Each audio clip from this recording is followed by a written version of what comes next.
plantar igrejas é para os fracos, como Deus usa pessoas comuns para plantar igrejas comuns que fazem coisas extraordinárias. Queria compartilhar um pouquinho do meu testemunho na área de ministério. Quando eu me formei do colegial, hoje já não chama mais colegial, né? Ensino médio, né? Quando me formei do colegial e fui para os Estados Unidos fazer faculdade, eu fui com um único objetivo. Meu objetivo era ganhar dinheiro. Eu queria fazer administração. Fui até para uma faculdade cristã, mas eu queria fazer administração porque eu queria ter uma vida boa. Os meus pais eram missionários e não que eu rejeitei o que eles faziam, eles amavam o que faziam, eu também amava o que eles faziam, mas eu queria ter uma vida mais fácil do que a deles. Eu queria ter uma vida onde eu sentia prazer com as coisas que eu não tive a experiência de desfrutar como filho de missionário. Eu fui para a faculdade, comecei o meu primeiro ano estudando administração, e não vou dizer que eu me rebelei contra Deus, não estava vivendo no mundo, eu me envolvi numa igreja, me tornei membro, até trabalhei no ministério de Oance com os menorzinhos, os ursinhos, né, que chama. Trabalhei o primeiro ano no ministério de Oance, amava a igreja, mas o meu coração estava longe de Deus. Estando dentro da igreja, envolvido com o ministério, meu coração estava longe de Deus. O meu coração estava girando em torno de mim, e não daquilo que Deus tinha para a minha vida. Estava numa conferência missionária como esta, no segundo semestre do meu primeiro ano da faculdade, uma conferência missionária na nossa igreja. Eu nem me lembro do que foi pregado, eu só me lembro que um professor de seminário teológico estava lá dando a palavra, um professor de missiologia, e ele desafiou as pessoas que estavam ali presentes a dedicarem as suas vidas a missões. Agora, tem uma coisa curiosa comigo, que com 9 anos de idade no Acampamento Paraíso, o acampamento que Soraya mencionou, né? Com 9 anos de idade no Acampamento Paraíso, num acampamento de juniores, eu dediquei minha vida a missões. Falei, Senhor, eu quero ser usado da forma que o Senhor quiser, onde o Senhor quiser, mas eu imaginei que ia ser missionário. Só que com 18 anos de idade eu me esqueci daquela dedicação que eu havia feito, mas Deus me cobrou, certo? Com 18 anos de idade na faculdade, o Senhor me quebrantou, e ali naquela conferência missionária, eu novamente me dediquei ao Senhor. Eu disse, Senhor, eu me arrependo pelos erros do meu caminho, eu agora quero ser usado da maneira como o Senhor deseja me usar. Terminei aquele semestre e já mudei os meus estudos. Eu comecei a focar em teologia pastoral, passei o resto do meu tempo naquela faculdade estudando teologia pastoral, me casei, me tornei pastor de jovens, onde eu passei 2 anos como pastor de jovens, e ainda Deus cutucando meu coração para o campo missionário. Aí eu comecei a avaliar diversos campos missionários. Eu e a minha esposa, a gente fez uma viagem de volta para o Brasil, eu acho que foi em 1997, 98, ela estava grávida com a nossa filha, nosso filho tinha poucos meses de idade, e o privilégio que eu tive naquela viagem de volta para o Brasil foi de ir para o Acampamento Paraíso, e eu preguei num acampamento de jovens, um acampamento onde eu fui criado, conheci muita gente boa. E naquela conferência, naquele acampamento de jovens, parece que tudo estava apontando para eu voltar para o Brasil. Não sei o que Deus estava fazendo, mas trabalhando no coração da minha esposa, usando pessoas ao nosso redor, família, muita gente. Então, eu e minha esposa decidimos que a gente queria voltar para o Brasil. Minha esposa também tinha passado alguns anos aqui no Brasil. Nós nos conhecemos aqui em Fortaleza, na escola americana, que hoje não existe mais, uma escola que era para filhos missionários, a Fortaleza Academia. E só sei que Deus nos trouxe de volta para o Brasil, para a cidade de Bauru, no interior de São Paulo. E ali nós passamos 17 anos plantando igrejas e trabalhando no ministério pastoral. E 2 anos atrás eu tive o privilégio de me mudar para cá, voltando para Fortaleza, voltando para o Nordeste. Então, você pode ouvir no meu sotaque que tem paulista, tem gringo, tem pernambucano e tem um pouquinho cearense, certo? Eu sou uma mistura, eu digo que eu sou meio que vira-lata, um pouquinho de cada coisa. Mas é um privilégio estar aqui com vocês hoje à noite, meus queridos. Por quê? Porque o meu coração vibra com o tema de plantação de igrejas. Eu tive o privilégio de já plantar algumas igrejas. Estamos atualmente plantando uma igreja na cidade de Eusébio, a Igreja Bíblica Batista do Eusébio, mas realmente o que está no meu coração, a paixão que eu tenho é de treinar plantadores de igrejas. Eu quero despertar plantadores de igrejas, eu quero desafiar igrejas a plantarem igrejas, porque eu creio que plantar igrejas tem tudo a ver com a grande comissão. A missão que Jesus deu a seus discípulos de fazer discípulos de todas as nações, batizando-os em nome do Pai, do Filho e do Espírito Santo e ensinando-os a guardar todas as coisas que Ele nos ensinou. Essa comissão, essa missão vai resultar na plantação de igrejas, naturalmente. Quando você evangeliza, prega o evangelho, discipula pessoas, elas vão se congregar em comunidades locais e assim igrejas são plantadas. Então isso aí é um resumo de quem eu sou, o que eu faço, por que eu estou aqui. Eu agradeço o privilégio e o convite de estar aqui com os irmãos abordando esse assunto hoje à noite. Plantar igrejas é para os fracos.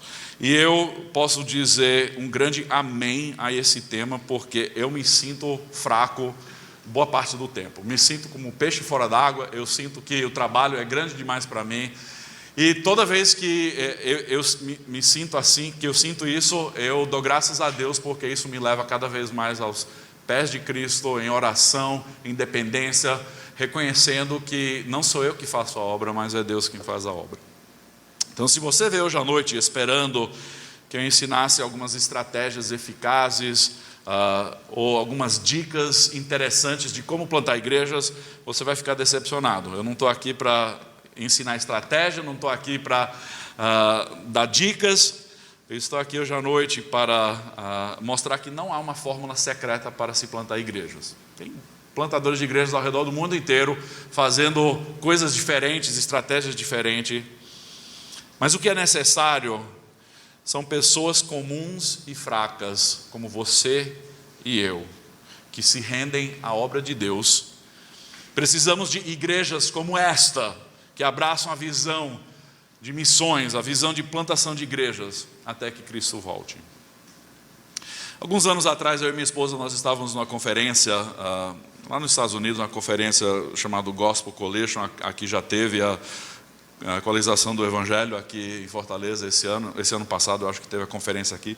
Mas nós estávamos nessa conferência em Orlando, e eu fui para o banheiro e a minha esposa estava numa fila aguardando um lanche que eles estavam servindo lá. E ela começou a bater papo com alguns pastores e alguns seminaristas que estavam ao redor dela. Aí perguntaram para ela o que é que a gente fazia. Ela contou a nossa história, que nós trabalhávamos no Brasil na área de plantação de igrejas. Aí um desses seminaristas, ele elogiou minha esposa e disse: puxa, vocês se tornaram plantadores de igreja bem antes que entrou na moda, né? É verdade, não sei se é a verdade tanto aqui, mas nos Estados Unidos plantação de igreja está na moda. O que tem de livros e recursos sobre plantação de igrejas é impressionante. Estratégias.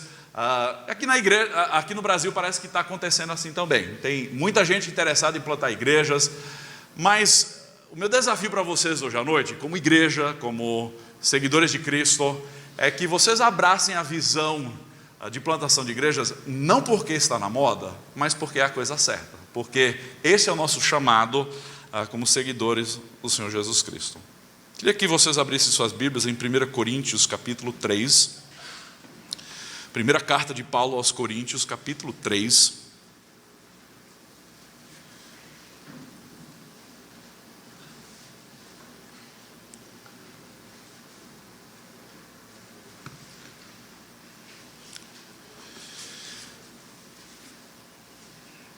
Na Bíblia você não vai encontrar lugar nenhum onde dá a diretriz de plantar igrejas, ou dá o mandamento, plantem igrejas. Não existe isso. Você não vai encontrar nem a expressão plantação de igrejas na Bíblia, certo? Mas esse trecho provavelmente é um dos que mais se aproxima ao conceito de plantação de igrejas. Na verdade, o foco de Paulo nesse trecho nem era diretamente o conceito de plantação de igrejas, mas nós vamos examinar esse trecho e vamos aplicar alguns princípios. Eu espero que sirva de bênção para vocês hoje à noite, certo? 1 Coríntios capítulo 3, versículo de 1 a 9. Estou lendo da versão Nova Almeida atualizada. Eu, porém, irmãos, não pude falar a vocês como a pessoas espirituais, e sim como a pessoas carnais, como a crianças em Cristo. Eu lhes dei leite para comer, para beber. Não pude alimentá-los com comida sólida, porque vocês ainda não podiam suportar. Nem ainda agora podem, porque vocês ainda são carnais. Porque se há ciúmes e brigas entre vocês, será que isso não mostra que são carnais e andam segundo os padrões humanos? Quando alguém diz eu sou de Paulo e outro diz eu sou de Apolo, não é evidente que vocês andam segundo padrões humanos? Quem é Apolo? E quem é Paulo? São servos por meio de quem vocês creram, e isso conforme o Senhor concedeu a cada um. Eu plantei, Apolo regou, mas o crescimento veio de Deus. De modo que nem o que planta é alguma coisa, nem o que rega, mas Deus que dá o crescimento. Ora, o que planta e o que rega são um, e cada um receberá a sua recompensa de acordo com o seu próprio trabalho. Porque nós somos cooperadores de Deus e vocês são lavoura de Deus e edifício de Deus. Vamos orar? Senhor Deus, eu peço a tua direção já à noite na pregação, nesse tempo de estudo da palavra. Pedimos que o teu Santo Espírito, ó Deus, possa amolecer corações, possa nos formar de acordo com a tua vontade. Pai, ao ouvirmos a tua palavra nessa noite, que estejamos dispostos a colocar as nossas vidas no altar, possamos nos render diante de ti e dizer: Senhor, eis-me aqui, use a minha vida da maneira como o Senhor desejar. Mas Pai, desperta em nós a visão missionária, a visão de plantação de igrejas. Nos dê, ó Deus, paixão, amor por almas, nos dê ousadia, fé, para sair dos nossos próprios contextos e pregar o Evangelho a toda criatura, ó Deus, seja aqui em Fortaleza, seja em Natal, seja no interior da Paraíba, no Timor-Leste, onde quer que for, Deus, que sejamos fiéis a pregar o Evangelho onde quer que for. No nome de Jesus que nós oramos. Amém. Ontem à noite nós falamos que Deus tem prazer em usar pessoas fracas, para fazer a sua obra. E ao examinar os primeiros 3 capítulos, na verdade, primeiros 3 capítulos e mais um pouquinho, mas os primeiros 3 capítulos de 1 Coríntios, parece que é um tema que Paulo vai abordar ao longo desses 3 capítulos. No primeiro capítulo que nós lemos ontem à noite, nós vimos que Deus usa a loucura do mundo para demonstrar a sua sabedoria. E lemos até que a loucura de Deus é maior ou melhor do que qualquer sabedoria humana. Disso no versículo 21 do capítulo 1, visto que na sabedoria de Deus o mundo não o conheceu por sua própria sabedoria, Deus achou por bem salvar os que creem por meio da loucura da pregação. Mais para frente um pouquinho, versículo 25, porque a loucura de Deus é mais sábia do que a sabedoria humana, e a fraqueza de Deus é mais forte do que a força humana. No capítulo 2, versículo 1, Paulo diz: irmãos, quando estive com vocês anunciando-lhe o mistério de Deus, não o fiz com ostentação de linguagem ou de sabedoria, porque decidi nada saber entre vocês, a não ser Jesus Cristo e este crucificado. E foi em fraqueza, temor e grande tremor que eu estive entre vocês. E agora aqui, no capítulo 3, ele demonstra para essa igreja em Corinto que o partidarismo quanto a seus líderes era uma coisa carnal, não era uma coisa de acordo com o Espírito de Deus, não era uma coisa condizente com a pessoa que segue a Jesus Cristo, uma pessoa dizendo eu sigo Paulo e o outro dizendo eu sigo Apolo. E esse tema continua no sentido de que Deus é quem deve receber a glória, é Deus quem faz a obra. Nós somos fracos, nós somos simples, nós somos pessoas comuns que estão sendo usadas por Deus na sua obra. E é por isso que quando Paulo aqui diz que eu plantei, Apolo regou, mas Deus que deu o crescimento, o foco não está em Paulo, o foco não está em Apolo, mas o foco está em Deus. O foco está em Deus, em todo esse projeto missionário que Paulo estava fazendo.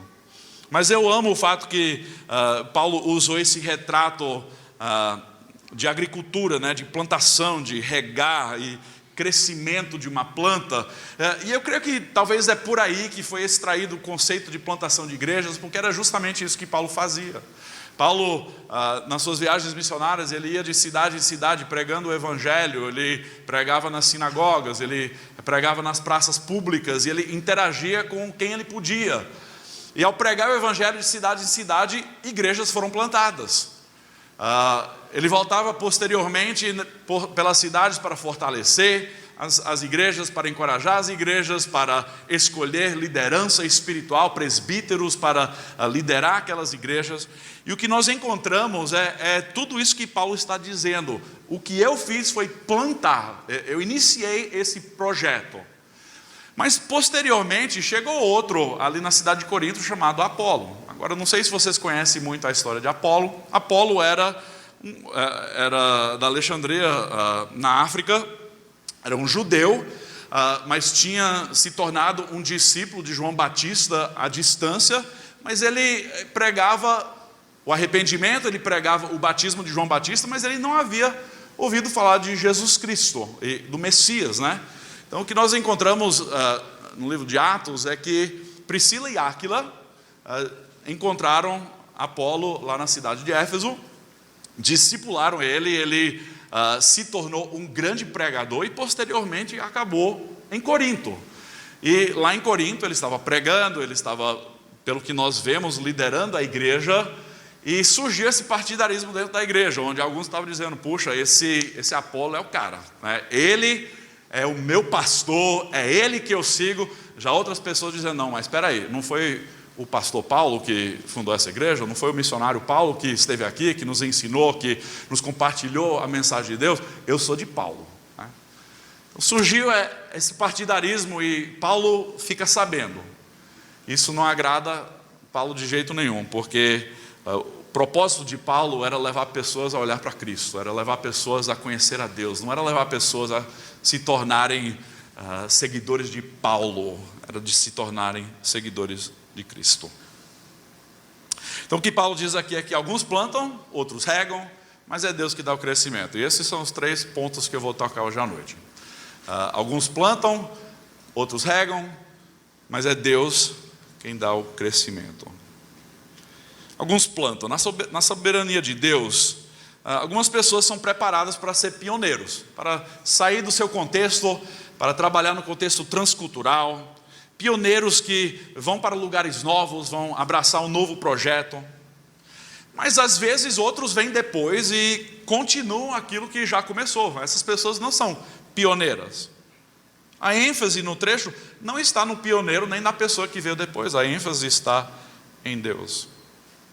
De qualquer forma, nós precisamos ter uma visão de plantação de igrejas, abraçando essa visão de Paulo, de plantar a semente para que a obra de Deus se levante, para que haja conversão, para que haja novas pessoas se tornando seguidores de Cristo. Nós devemos abraçar essa visão. Isso vai exigir por parte da igreja o envio de missionários para outros lugares, mas também vai exigir por parte da igreja uma visão local, de alcançar as pessoas na sua própria comunidade. Eu vou sugerir que toda a igreja também deve estar trabalhando em projeto de plantação de igreja. Então, se a sua igreja ainda não está, vamos abraçar essa visão e vamos pensar em algum lugar aqui em Fortaleza que está precisando de uma nova igreja e vamos plantar uma igreja, né? Enquanto Jesus não voltar e enquanto pessoas precisam ser alcançadas com o evangelho, o ministério de plantação de igrejas precisa acontecer. Eu já ouvi muitas pessoas darem a desculpa: mas já tem igreja demais, né? Fortaleza já tem igreja demais, minha cidade tem igreja demais. Eu digo o seguinte: enquanto ainda tem pessoas não convertidas, não tem igreja demais, certo? Porque cada igreja local vai ter uma cultura um pouquinho diferente, e às vezes uma igreja a 3 ou 4 quadras de onde você está vai conseguir alcançar umas pessoas ali naquela rua que você jamais teria a oportunidade ou privilégio de alcançar. A ideia é que nós estamos trabalhando juntos e nós devemos ter essa visão, não só de pregar o evangelho, mas de plantar igrejas sólidas, igrejas saudáveis, fundamentadas na palavra de Deus. Devemos ter um coração voltado para a missão de Deus. A missão de Deus de fazer o seu nome conhecido e glorificado em todo o mundo. E para esse fim, nós devemos plantar igrejas. Como eu falei, eu vim para Fortaleza a convite do pastor Genuan, que era pastor lá na Igreja Bíblica Batista do Planalto, e nós tínhamos uma visão inicial de iniciar um projeto lá em Eusébio, que acabou não continuando da mesma forma, mas nós vimos com uma intenção em mente: treinar plantadores de igrejas. Então vocês podem orar por mim, porque ainda tenho esse sonho. Não sei como é que vai ser a parceria, eu estou ensinando um pouco no Cibima, mas a ideia é desenvolver uma escola de plantadores de igrejas. A visão é de formar um centro de treinamento prático para plantadores de igrejas.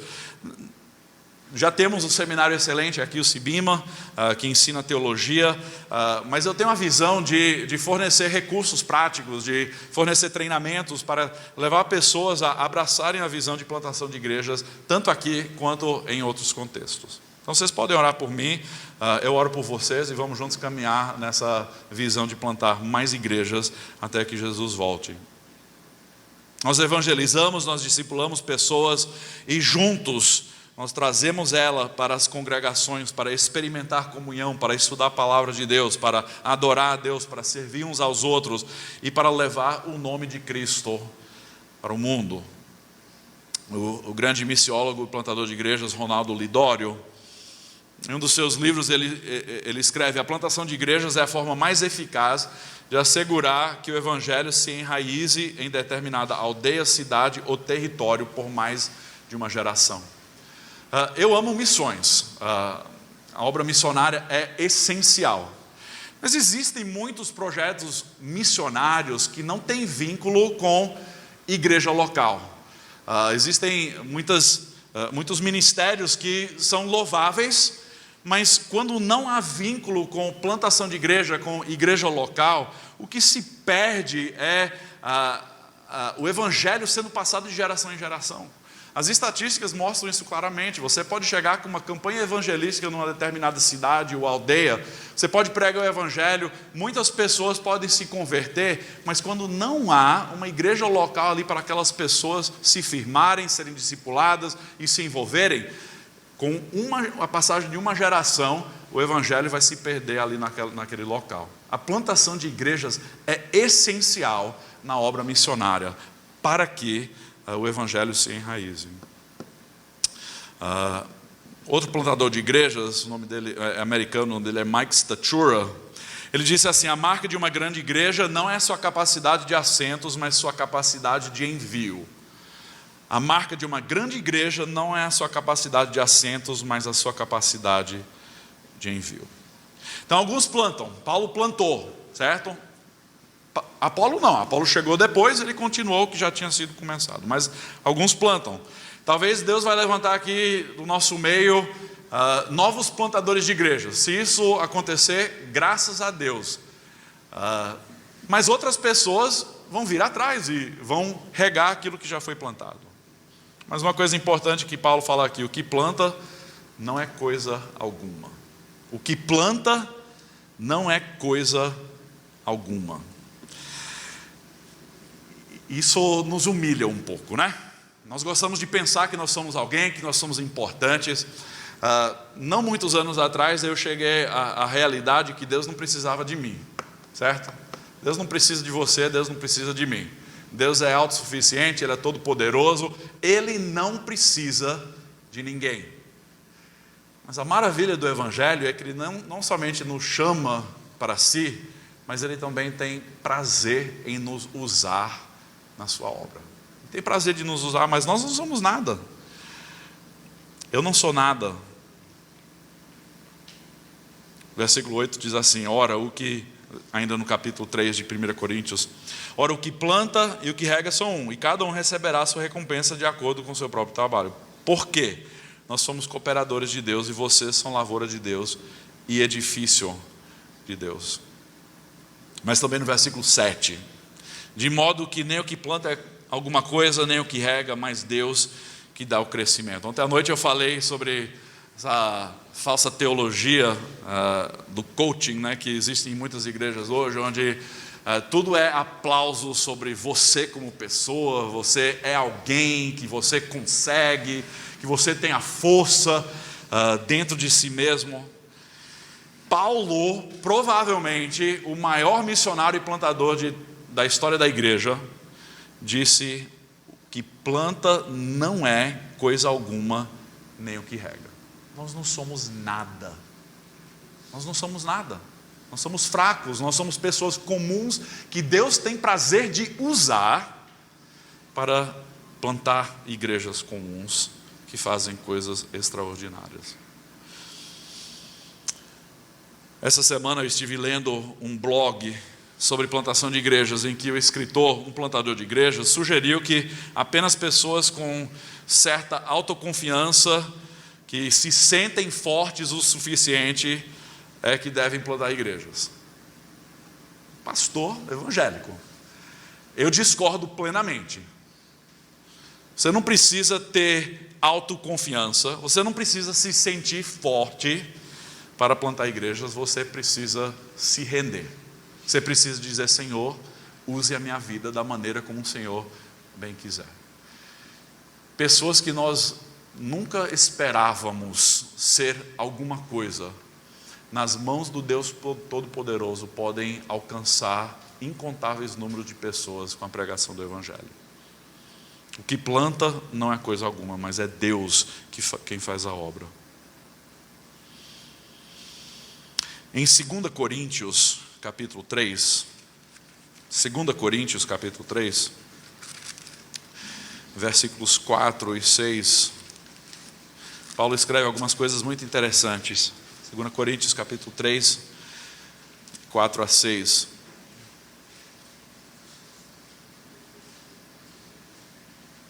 Anteriormente ele tinha falado sobre o ministério de pregação que Deus havia lhe dado. Ele diz assim, versículo 4: é por meio de Cristo que temos tal confiança em Deus, não que por nós mesmos sejamos capazes de pensar alguma coisa, como se partisse de nós. Pelo contrário, a nossa capacidade vem de Deus.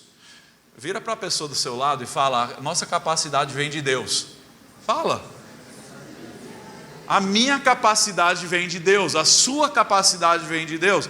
Os dons que Deus nos dá vêm de Deus, não vem de nós mesmos. A nossa habilidade não vem de nós mesmos, a nossa capacidade vem de Deus. Versículo 6: o qual nos capacitou para sermos ministros de uma nova aliança, não da letra, mas do Espírito, porque a letra mata, mas o Espírito vivifica. Eu não sou coisa alguma, eu não sou capacitado por mim mesmo, mas o fato que Deus deseja me usar, me ajuda a confiar nele como Deus Todo-Poderoso, que é capaz de me capacitar para fazer a obra que Ele deseja. Tem um ditado que muitas pessoas discordam, né? Que Deus não chama os capacitados, Ele capacita os enviados. Sim e não, certo? Com certeza há certas pessoas com dons e talentos que Deus tem dado, que vão fazer coisas notáveis, coisas diferentes. Mas a verdade é que uma vida rendida nas mãos de Deus, até uma pessoa que é iletrada e simples como Pedro e João, em Atos capítulo 4, pessoas sem muita formação acadêmica, pessoas simples, pessoas comuns, nas mãos do Deus Todo-Poderoso podem fazer grandes coisas, certo? Não é o fato de você ter feito um curso em teologia que lhe faz ser alguém. Essa capacitação é maravilhosa, é importante para o conhecimento, para o aprendizado na palavra, mas Deus usa as coisas loucas deste mundo para envergonhar os sábios deste mundo. Deixa eu compartilhar alguns princípios para aqueles que plantam. Tentar terminar às 9 horas, viu? O meu desafio é eu tentar terminar às 9 horas, mas paciência comigo.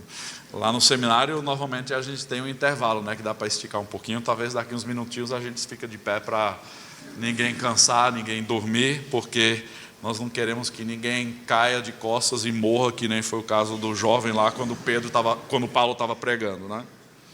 O jovem Eutico.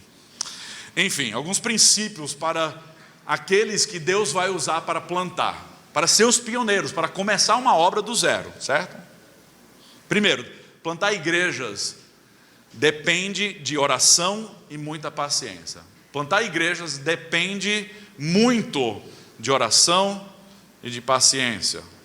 Ao longo do livro de Atos, nós encontramos a igreja, os apóstolos, orando constantemente, se dedicando, jejuando e buscando a face de Deus, porque eles entendiam que a obra não era deles, que a obra era de Deus. Então a oração era uma demonstração da dependência que eles tinham de Deus.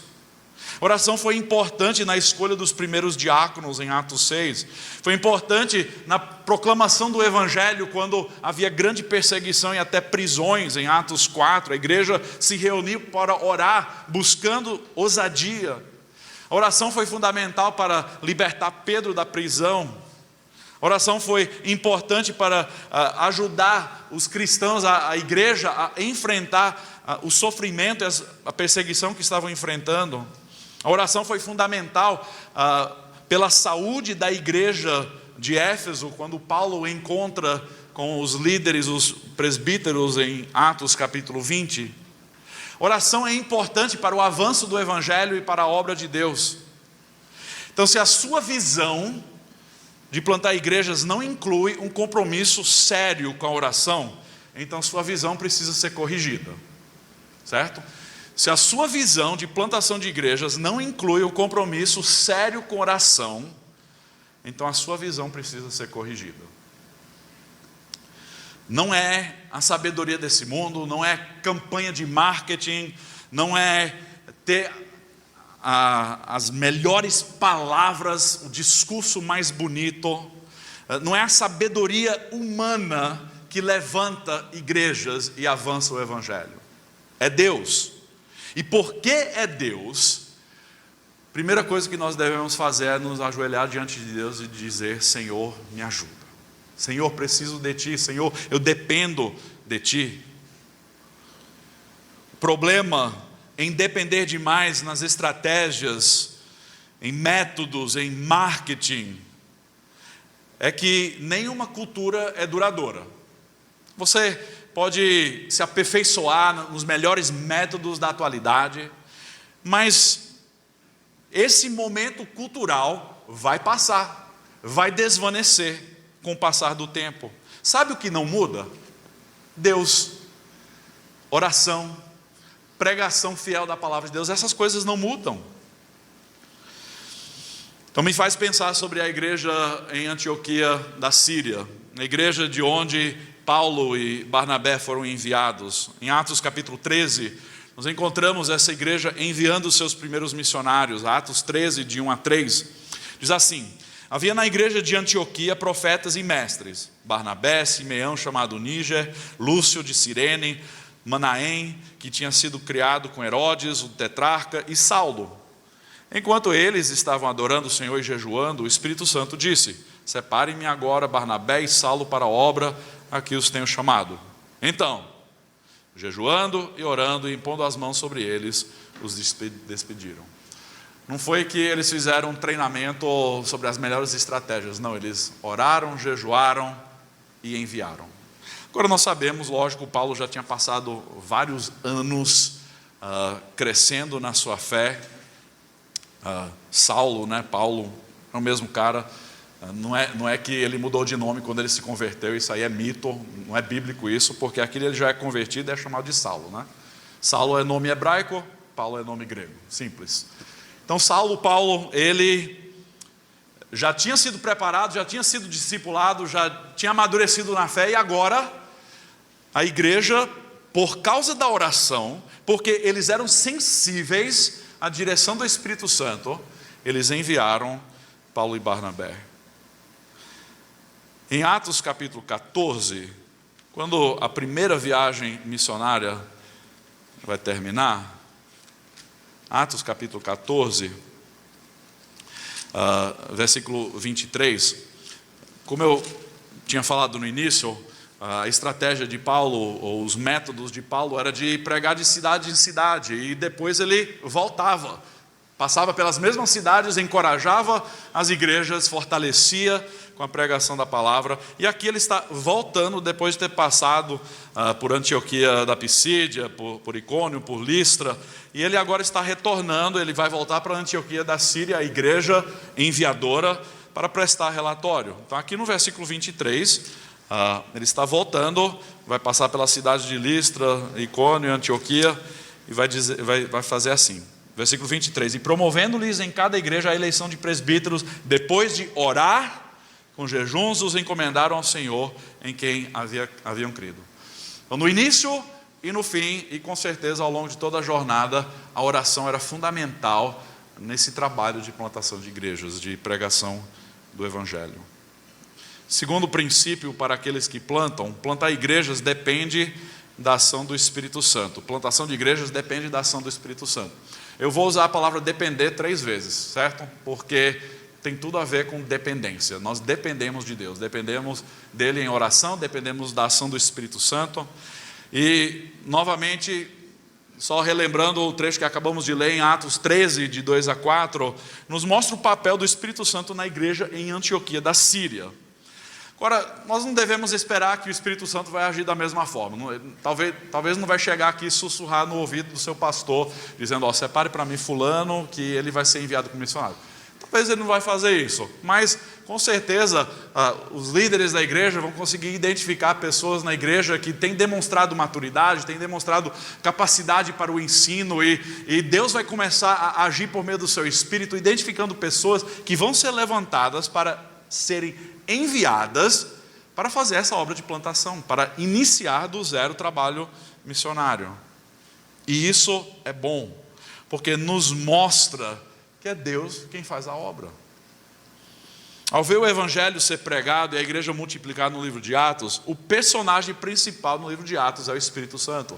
Não é Paulo, não são os outros apóstolos, é o Espírito Santo. O pastor John MacArthur, no seu comentário de Atos, ele escreve que o livro de Atos deveria ser chamado os Atos do Espírito Santo, não os Atos dos Apóstolos, porque a ação do Espírito Santo é o importante, é ele quem faz a obra. Vou correr, porque eu tinha muita coisa aí para falar, mas vamos pular adiante. Terceiro princípio para aqueles que plantam. Plantar igrejas não somente depende da oração, não somente depende da ação do Espírito Santo, mas plantar igrejas depende da palavra de Deus. E isso você vai encontrar uma boa parte nesse livro, Plantar Igrejas é para os Fracos, de Mike McKinley, sobre o qual está baseado o tema dessa conferência. Ele enfatiza muito a importância de pregar fielmente a palavra de Deus, a pregação da palavra de Deus, de depender da palavra de Deus e entender que é a palavra de Deus que é poderosa para transformar corações, para ter mudança eficaz em vidas. Em 2 Timóteo capítulo 4, Paulo escreve, provavelmente a última carta de Paulo, está próximo à sua morte. 2 Timóteo capítulo 4, de 1 a 2, Paulo escreve a Timóteo: diante de Deus e de Cristo Jesus, que há de julgar vivos e mortos pela sua manifestação e pelo seu reino, peço a você com insistência que pregue a palavra, insista, quer seja oportuno, quer não, corrija, repreenda, exorte com toda a paciência e doutrina. As últimas palavras de Paulo a Timóteo. Paulo poderia muito bem ter dito: aqui está uma lista de 10 estratégias maravilhosas. Com essas 10 estratégias você não vai errar. Não, ele disse o quê? Pregue a palavra, insista, corrija, repreenda, exorte. Pregue a palavra, a pregação da palavra é eficaz. Por quê? Porque é a palavra viva de Deus. Também ainda no mesmo capítulo, 2 Timóteo 4, versículo 13, Paulo diz assim a Timóteo: dedique-se à leitura pública das Escrituras, à exortação e ao ensino. Dedique-se, esforce-se para ensinar a palavra, para não somente conhecer a palavra, mas para passar a palavra aos outros. Em seu livro A Igreja, o autor Edmund Clowney, ele escreve o seguinte: em toda a tarefa da igreja, o ministério da palavra de Deus é central. É a palavra que nos chama a adorar, nos guia em adoração, nos ensina como adorar e nos capacita a louvar a Deus e a encorajar uns aos outros. Por meio da palavra recebemos vida e somos nutridos para atingir a maturidade em Cristo. A palavra é a espada do Espírito que nos corrige e o sopro do Espírito que nos alimenta. Na missão da igreja, a palavra de Deus é a palavra de Deus que chama as nações ao Senhor. Pelo ensino da palavra fazemos discípulos das nações. O crescimento da igreja é o crescimento da palavra. Então dependa de Deus por meio da oração, dependa da ação do Espírito Santo e dependa da palavra de Deus. Confie na palavra de Deus, do início ao fim da sua jornada e do seu ministério. Confie na palavra de Deus, porque a palavra de Deus é eficaz, a palavra de Deus é útil, a palavra de Deus é suficiente. Então, igreja, missionários, plantadores de igrejas, seminaristas, priorizem a palavra de Deus, priorizem a pregação da palavra de Deus, sabendo que a palavra de Deus pode mudar o seu coração e pode mudar os corações dos outros. Não é a minha palavra que é inspirada, é a palavra de Deus. Não é a minha palavra que vai convencer ninguém. Eu posso ter um bom discurso, as pessoas podem gostar de me ouvir ou não, você que decide, mas a palavra de Deus é poderosa. É a palavra de Deus que efetua transformação duradoura. O plantador de igrejas precisa confiar na palavra de Deus. Segundo princípio, eu compartilhei esses 3 princípios, mas era o primeiro mesmo. Alguns plantam, certo? Outros regam. Alguns plantam, outros regam. E aqui eu vou falar rapidinho. Na missão de Deus de redimir um povo especial para si, há diversos papéis para os seus seguidores. Há aqueles que são enviados para pregar em outro contexto, missionários transculturais. Há missionários que ficam e pregam o evangelho em locais por perto. Há plantadores de igrejas que começam uma nova obra, mas também tem aqueles que continuam a obra, certo? Pastores, líderes, servos que edificam igrejas sobre o fundamento da palavra que foi lançada pelo missionário pioneiro. Alguns regam. Apolo regou. Apolo estava edificando, ele estava fortalecendo uma igreja que já tinha sido plantada. Mas novamente, Paulo diz assim: nem aquele que planta, nem aquele que rega é coisa alguma. O foco não está na pessoa, o foco está em Deus. No reino de Deus, o foco está sempre nele. Não no missionário, não no plantador de igrejas, não no pastor e nem em qualquer outro líder. A atenção jamais deve estar em nós. Toda a nossa atenção deve estar dirigida para Deus. Então esse partidarismo que Paulo estava confrontando na igreja em Corinto faz parte da tendência pecaminosa do ser humano. Mas Paulo queria que eles entendessem que nenhum de nós é algo especial ou importante. A sua mãe com certeza dizia que você era especial, que você era importante, né? Mas pense bem, se Paulo, maior pregador, missionário, plantador de igrejas da história da igreja, diz eu não sou nada, você acha que você é alguém? Nós não somos nada. Somos vasos de barro, como nós vimos ontem à noite em 2 Coríntios capítulo 4. Vasos de barro. O tesouro não somos nós, o tesouro é Cristo, é a mensagem do Evangelho. Que as palavras de João Batista sejam nossas palavras também. Convenha que ele cresça e que eu diminua. É Cristo. Se você quer plantar igreja, se você quer pastorear, se você quer liderar de alguma forma para aparecer, você está seguindo o seu próprio reino, você está tentando edificar o seu próprio reino e não o reino de Deus. Nós somos meramente cooperadores de Deus, nas palavras de Paulo. Somos cooperadores de Deus nessa obra. Independente do seu papel na missão de Deus, você é meramente um cooperador. Você é um vaso de barro. Você é uma pessoa comum. Você é uma pessoa fraca. Eu sou uma pessoa fraca. Todos nós que um dia confiamos em Jesus Cristo como Senhor e Salvador, temos o privilégio e a responsabilidade de avançar a mensagem do Evangelho e fazer discípulos. Talvez você é pioneiro, talvez não. Não importa.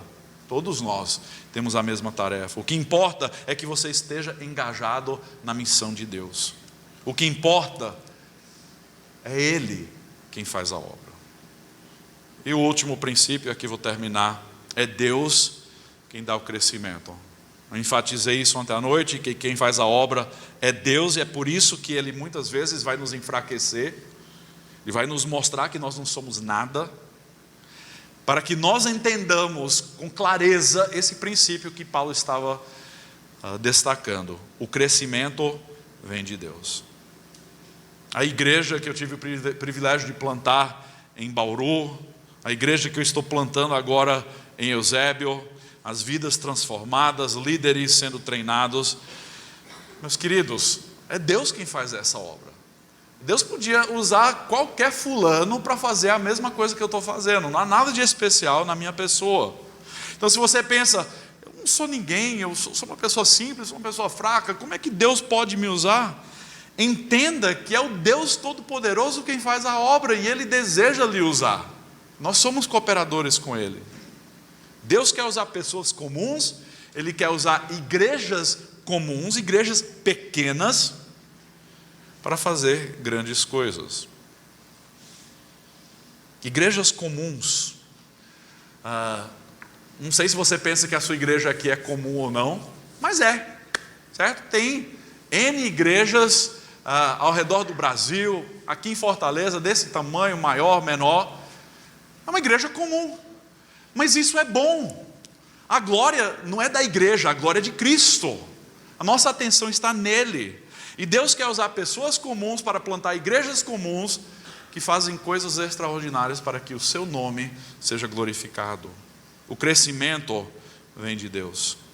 Vou falar mais sobre isso amanhã à noite, as coisas extraordinárias que Deus faz, porque a tendência de muitas pessoas, muitos pastores, muitos plantadores de igrejas, até muitos missionários, a tendência é de querer ver os números, né? Querer ver os resultados.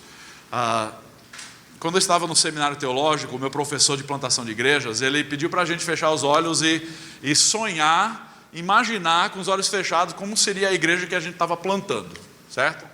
Imaginar quantas pessoas, como seria. Ele pediu para a gente fechar os olhos e só imaginar. Aí depois de alguns segundos ele pediu para a gente abrir os olhos e ele falou: quantos aqui imaginaram na sua plantação de igreja você no palco pregando e a sua igreja cheia?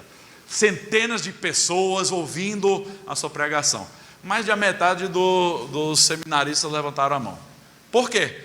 A gente quer atenção para nós, é a tendência humana de se vangloriar, de querer os aplausos humanos. Nós temos essa tendência, mas Deus quer pessoas fracas que direcionam a glória para Ele, pessoas que dizem, não a nós, mas a Ele seja a glória. Eu tenho uma filosofia sobre igrejas grandes, eu vou falar isso amanhã, mega igrejas, não tem nada errado em igrejas grandes, mas eu tenho uma filosofia ministerial que eu acho muito mais eficaz ter uma igreja de 100 pessoas que planta 10 igrejas do que ter uma igreja de 1000 pessoas. Eu acho que é muito mais eficaz no avanço do Evangelho, mas vou falar mais sobre isso amanhã. Vocês vão ter que voltar amanhã para ouvir essa filosofia, tá certo? O crescimento vem de Deus. Quer dizer o quê? O fruto é de Deus. As pessoas que são salvas, que são convertidas, é fruto de Deus. Não é porque você fez um belo discurso. Não, é o Espírito que convence o pecado. É o Espírito que transforma, que remove as chagas dos olhos e abre os olhos do pecador para enxergar o seu pecado e a sua necessidade por um Salvador. Meus queridos, plantar igrejas é difícil. Eu disse que plantar igrejas é para pessoas comuns. Sim, mas é difícil. Mas no livro de Mike McKinley, Plantar Igrejas é para os Fracos, ele diz assim: as boas notícias são que nós servimos a um Deus soberano, que tem uma maneira de fazer exatamente o que Ele quer. E porque é Deus quem faz a obra, porque o fruto é dele, sabe o que acontece? A glória também é dele. A glória pertence a Deus. Deixa eu terminar só lendo uma doxologia em Efésios capítulo 3. Efésios 3, 20 a 21, Paulo diz assim: ora, aquele que é poderoso para fazer infinitamente mais do que tudo que pedimos ou pensamos, conforme o seu poder que opera em nós. A Ele seja a glória na igreja que você vai plantar, na igreja que essa igreja vai plantar. A Ele seja a glória na igreja e em Cristo Jesus, por todas as gerações, para todo sempre. Amém. A plantação de igrejas reconhece o propósito eterno de Deus de trazer glória a si mesmo. Então, nosso foco não deve ser em plantar igrejas maravilhosas e grandes. Nosso foco não deve ser de ter as melhores estratégias, melhor campanha de marketing. Nosso foco deve ser de servir a Deus fielmente, pregando a mensagem do Evangelho, dependendo de Deus em oração, dependendo da ação do Espírito Santo. E boa parte do tempo o resultado são igrejas comuns sendo plantadas. Igrejas como esta, igreja como a que eu estou plantando. Mas igrejas que pregam fielmente o Evangelho, igrejas que fazem discípulos, igrejas que enviam missionários e plantam outras congregações. E é assim que nós descobrimos que Deus tem tremendo prazer em usar pessoas fracas e comuns para plantar igrejas comuns que fazem coisas extraordinárias para a glória de Deus. Vamos orar?